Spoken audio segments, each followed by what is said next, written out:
Alright, abusia. Yebemo bibia akwaba. Shronkoso aba POG Media so. Make sure say afe no abaswa. Obe like and subscribe and afin so to my share jumedi no. Ama fofron so nsan atumi aka.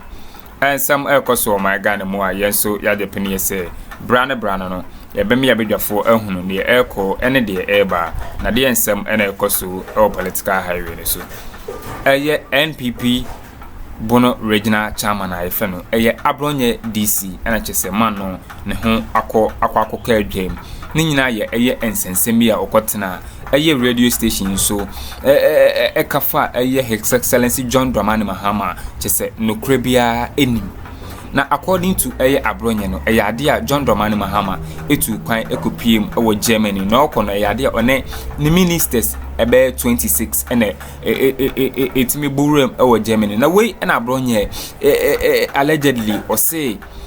that ministers na omudi John Dramani Mahama echi no nipa ba ku bia eje eye $50,000 Achisiska John Dramani Mahama etimi edema minister ba ku bia no eye $50,000 sa no krebia eni asem we mu achise we enam so ama eye BNI for etimi akwakochi Abronye se ombra na ombra mi ne ho ano onfa evidence I chese John Dramani Mahama His Excellency etimi ema da eye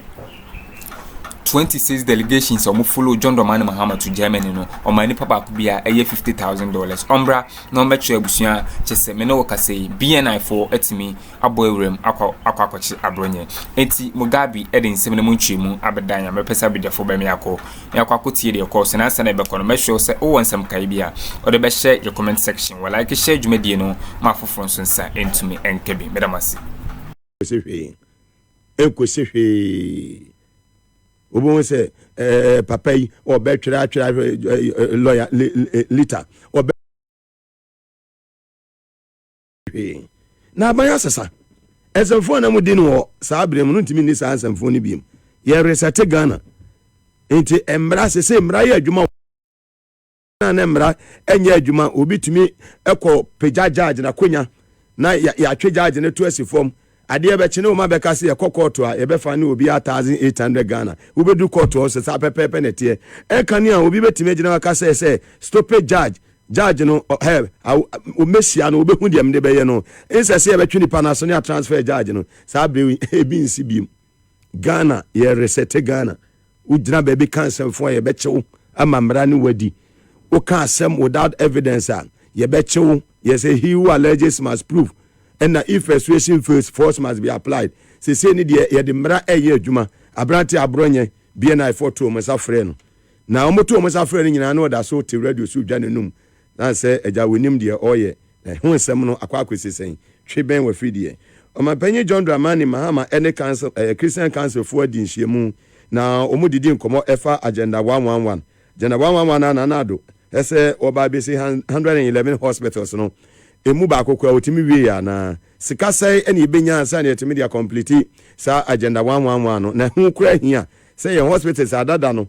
dia na joma mesi a wanwie no ye behwe ni asalati dia na Addo so start ye ni bi ya hene ye beboa na Christian cancer ni sia ye no dia course nyina no ene ebemo hu ensem no sene esitie na wo so hu sene obesi aka no former chief justice Council of State yamame eye justice so fire Akuffo ono so de nsem bia to Ghana for enim na ho nsem no san enetie we nyina nsem a yabo no ayede ebre wa abesom na awie yi ekosise no nsia ebebo na yado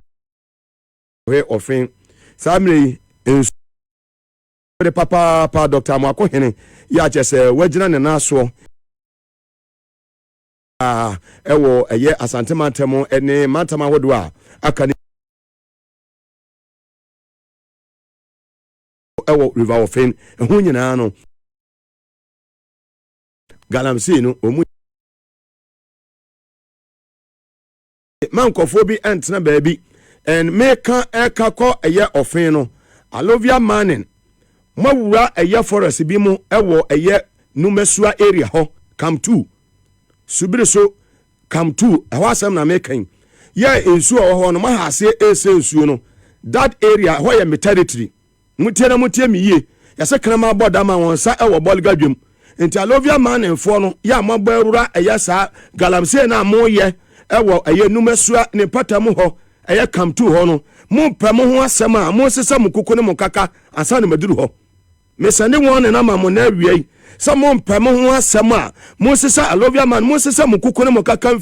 baby, more yes, Mako Rawa, Musen Suano, Moon Pamoa Sama, Moon free South Forest as soon as possible. Miana me send one and Eddie Mamu, me set territory, honey, away me territory, and mint now ne enter watch Emma Mon say, in Sua amount for Enomno. Timamufua, a what that area, pharmacy, a what that area, no, mint now Emma Mon says, I suno. Eti mo pamo ho asem a mo sesa mo kuko ne mo kaka emfiri ho ansa na me ankasa me de me na yesi ho san se me si ho a de mo pese mo be hu anu na mo be hu yes if persuasion fails force must be applied sa eya galamse na mo de awura sa area ho no mo twa so ansa na mo gabi mase atankoli gabiga me ame de mani ayeden adu ho fantastic one and then me de mo beko eya ofin yakọ hesi di nsuo no esitie semete omo medame ho na maba meba obehu ne ekoso John Mahama di kan dia to dwa se na politics no obi bia wode ne ho bewura eya galamse mu no wobeya dan obeyi nadi eti Asante regional minister wedi eda wo hena no ofe eni kumase eni eye baby ba ko na dia ekoso ewo ho no minim de obetimi aye Dr. Amako hene ma wonai ama woto enimanimu ya sani pa fun o makwa agogu eye river ofena o mudi samone ewonso no so ade shamfan no akwa akosi river ofena so no enimanimu ya anya dan yen stop wo mo me say under this administration yen tell a man sanfun bi akoso de Mahama aka say on peno ye be make sure say ye enya de be mani pia bia de mra ahye omsem na omatumi aye de omreso omope ye tie kasa no nkomototwe no de oye video no ye tie nsem a ode tuja sanfo we de wani mu a na no fi man kasa direct pasoro na chamfa machine tututu pasoro anura omudia besie ofri pasura na okọ ani nkroma na okọ amache bale ofri ho no mana barakese da abana ho no they say die abesia ndi se o man mpanyifo de video pia bontina se man hyase ankasa amfa ho de montu ho na mode ya ofen no yankopon ya de mani afi dam no mbese dam no nyina mai abebubu mo homa wa hanom we die nyan hyase nti ebesere mo ntempa ya muntu ho na mamaye ntesa akuyafo ba fo mo ha nyina nya nsuo no bio na mpese kumase ni asantema nyina dam no so besa ase medam ase asantema da ase otumfo se to otekokọ so da ase na nanu matra kwanya asantema da wase na wei regional minister na megine di amwako hene no woni ye fasi kan ko no office a obetime adada no anu ama obi kwaya mana kwaya nsamfun wi ekyina meba ha no okyina no mede asamfo fro na be den ebebrew message na mede asamfo fro na be free abrew every ye be program be wie mo sana action take place mugabe me kasa ekọ akyiri we eye river offin in Asante region sa Akuffo o maso wade o ma dwene say o mo ba sa Mahama mamu no ba we are ready for them me say abofra wo so ma ne maame enna na dwene no bentoa da bia se tua no to an se tua no to and mo amosoma kwa akose eye forest num awo numesua ne patamu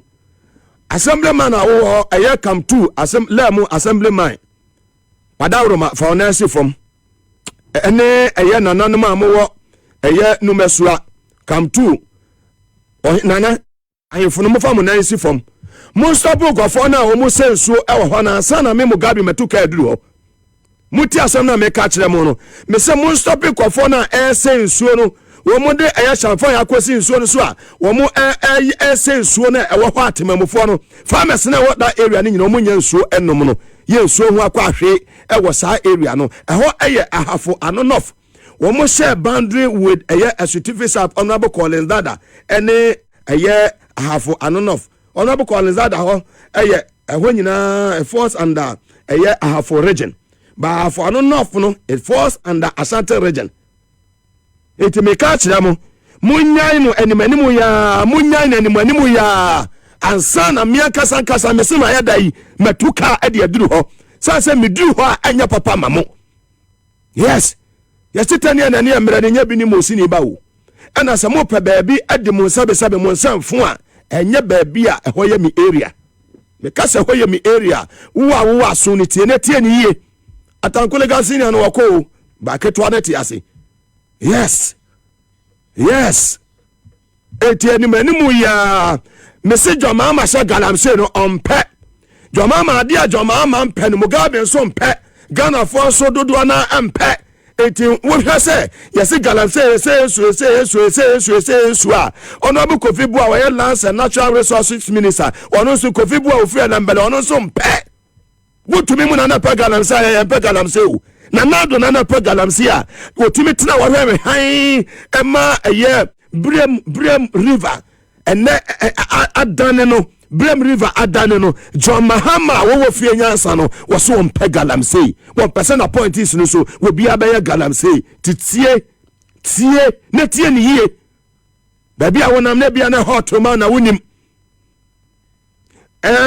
last 2 weeks mi ko kuma se me ba me duru anyina mu no ne ba hu no sa sela no galamse no anya ade se bi mayo ma dwene so mu bejai Sasa shanfo na ya de ya ade no miduru asamatan fo no mu modu bi eho ade ti no se basa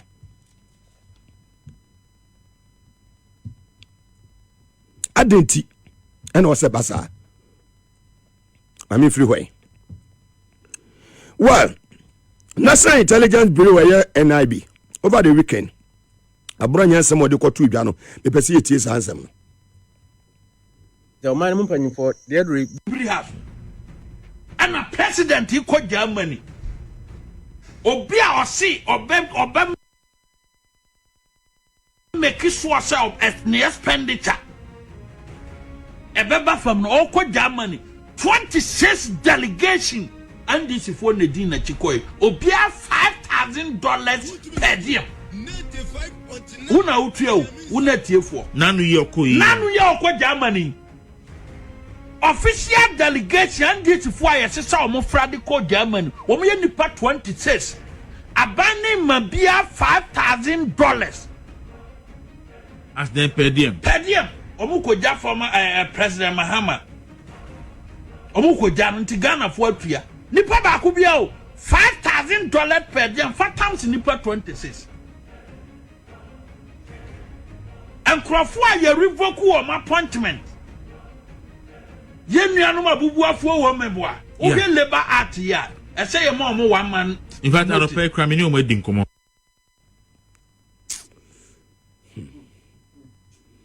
On say omu jai on host no so aka ho bi. I don't blame e ho untumi na okasa ye mewa. Enye untumi mo check TV station mami. Mo play video ni bi ma me sere mo bebre. Mo sa play video ni bi ma. And a president he called Germany. Obia or see obem make source of expenditure. Ebeba from all ko Germany 26 delegation and this for Nedina. Yeah. Movement TV. Sam George, I am money ko. Said you know one an ye no. Sa na Yesu maye no so be. Someone will say, "Host no ti no hwe no no kasa wo." And was say $5,000 each per them. Nana Akuffo do tia say. What the delegation to kwan ministers ni ade to kwan a eye wo ho kwan say wo tu omo per them ma. But as to how much will be was say onya no, which eno dey mean to me nkire. By Mr. Host, what you wanna or kasano what to me amana provide evidence biawo eno ane se wakasa sa sambre na twamo sambre na we okotena Oman FM okotena aye untumi se movement no so untumi de na bia samfo ko anu mudi sambre no etwam akwa bi so omo friend say ohene bo why what they saying enya de omo da bia ohene bibi ohene massa be yesterday so yana mo kan sema enim mutimi provide evidence bia ye fro say be kan na wote wona wo say president ni din massa national security for any NIB nkani BNI we me so oba mo nhye no jarabia without puto no mo mie kania ni sini so ono a wonam ne ka so mpie nkofie kwa ohun kwan next time o kasa o be very careful ye reset Ghana be bia ye sanitize airways ni so kan samfon ye be chewo o kasa without evidence ye be chewo ne de wakogina court no wayi ano san samfon na twam sa era no atwam ye move on. His Excellency John Dramani Mahama ene anupeya wone eye Christian Council for ACI na ni nyina no His Excellency John Dramani Mahama momote ase say agenda 111 na omo Christian Council for so omo no homodi no ntumi complete no enye asem bone nemom no se betimi a complete sa hospitals na Addo esha ase a 111 no ba kokura no head timi anwi me fa se ba ko no wie no kwa anya papa bia ntaka 110 ene kakra obi a ono no be share ne bo so obesi 111 hospitals e de ama Ghana for no ba kokura wa timi ansi anwi papa bi na Christian Council for say omuji joma medi so ohwe no timi nwie sa project no His Excellency John Dramani Mahama say se betimi awie sa project na yesa wo man no yenya 1.7 billion US dollars. Omo criticize the previous administration no see it me commission hospitals without even impact any nyamania was so kumu nyina na binim yentie ne ekoso. When I was president, I made a statement that we're going to move to a situation where if the missions have a hospital in an area,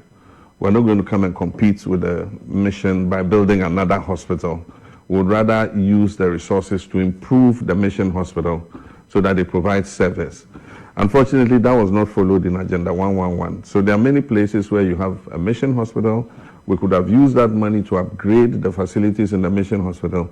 Government has gone to start a hospital, has not been able to finish it, and they are sitting there, some at foundation level, some at lintel level, and so many of them, almost 90 hospitals. We need 1.7 billion to be able to complete the hospitals. The one that they said they commissioned, there's nothing in it, just one hospital. They finished the structure, but there's not even a bed in the hospital. And so we discussed it a bit in cabinet, but the Minister of Health is going to come with a paper to see what we do. You know, I believe that if some of the missions are interested, we could get them to finish the hospital and manage the hospital and provide the service, you know, so that government can find it to be a mix. We can also raise money and finish some, but the mission hospitals too can take some and complete them and run the hospital. Very well. Well, mo NDC ba bema na atu munka. Christian Council no NDC ba bema na atu munka. I'm not here to fire them. They are men of God. NDC ba bema ana muhunu se agenda 111 ni wieye. Akuffo Addo wo ho a mo betu no fo. Sam otem sika na odi si ohwiegu odi tu amna odi tu swimming pool ewo eye ya no hina no heya se national cathedral na mote wo man kawe charter flight no de namwiem one ma se wabroni mu man kawe afede mutufu eyeye se wi agenda 111 na eyeye abra na mo Christian Council mo wo ho ena aye aferi military hospital na Addo agya ama na kanwuram ye ko se wua agya ama na kanwuram ye ko aye they say kumawu akanwuram abetifi akanwuram na Christian Council na mo Ghana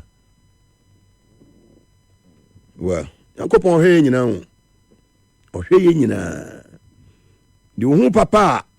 onye any the who no kura so onka no enyina ebebu akonta ewo agyanenim. One day be beba that day no be judgment day, accountability obi abebu nothing send in university. Aba ye ne dia na oyeye. Who papa no kan, who bone no kan. Na me be bisa yi nyina. Aban bi ba ani hu yeto omonka. Aban bi so ba ani e silent ento yente hwe. Yakopon hwe nyina. Ene maame eye justice for Akuffo. Ya maame say Ghana for beka on na eye former chief justice. Na sama wodi atu justice so we member of the 9th Air Council of State. Ya wo chairman any opinion right honorable Doajaho, a former speaker of parliament. Na sama ya maame eye justice for Akuffo edi atu dwane say sa eye 9th Council of State members yi wo mo bayi wo mo adwuma pepepepepe to mampanyefo ba bia ho nye no mo mane nkɔ di obeye beboa wo man enu no mo betu no fo se onye na wo mo de omo meye yesa bia wo yesa bia ni ho a wo mo ba beye wo mo contribution kama said de be betimi aso aba na aboa temamfo wo yemem ye maame Sophia Akuffo. Nobody should expect this Council of State to be a bunch of yes people, herd with a herd mentality, just following along, but being serious and steady and critical and applying utmost integrity to what we will be doing. Because if you recall, His Excellency the President, when he was making his remarks, one of the points he made is that the Council of State, as envisaged by the Constitution, is not intended to be a partisan institution. It's made up of people with experience, and it is set up to enable the president, whenever he needs advice, to be able to take advice and to trust their advice, even if it's not binding on the president. He should be made up of people whose advice he will respect and therefore take into serious consideration before finally coming to his decision. For me, one of the primary things is simply the constitutional review, the need for constitutional review, because in that area I have a number of views which I think in IEA presentations I've made quite clear, and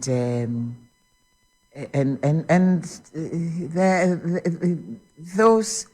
are quite sufficient to keep us busy for a while we come up with other ideas as well. There's also and that one too, from the pronouncements of the president, things are happening now. What should be our policy on our natural wealth, our natural resources, the thing that's under our ground, which we don't feed, we don't seed it, we don't feed it, and which belongs to us totally. But when it comes to making use of it, we position ourselves to be exploited. I'm using that word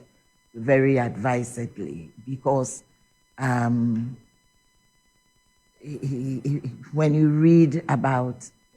systems and formulae used some over 10 years ago in other jurisdictions, you keep asking yourself, why are we still doing it like we are in the days of Governor Gaggisberg? You wonder, and you end up with really pathetic towns where a valuable mineral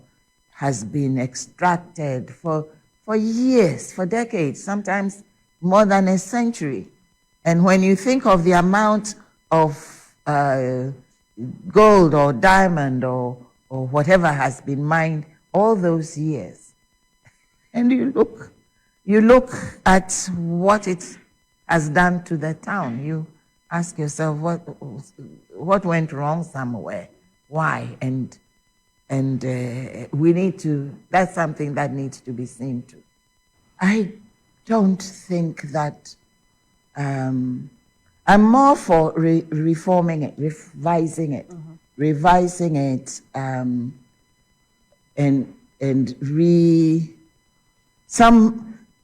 not too decided on that personally, but some are of the view that the Council of State should, in fact, even be converted into a second legislative chamber, so that matters like the finances of the country, defense, those particularly key areas, they have a say in it before it is finally decided. And then, of course, one would have to also come up with a formulation which will ensure that even though they are there, they are still not there in a partisan capacity, but as because otherwise you might end up like some countries that we know who can become rubber stamps of the chief executive. I think this matter of ex gratia is one of, I believe, policy, and I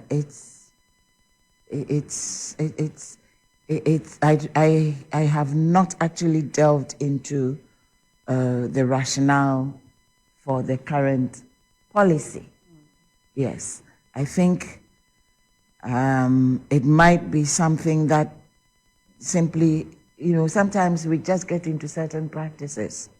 and we just do it.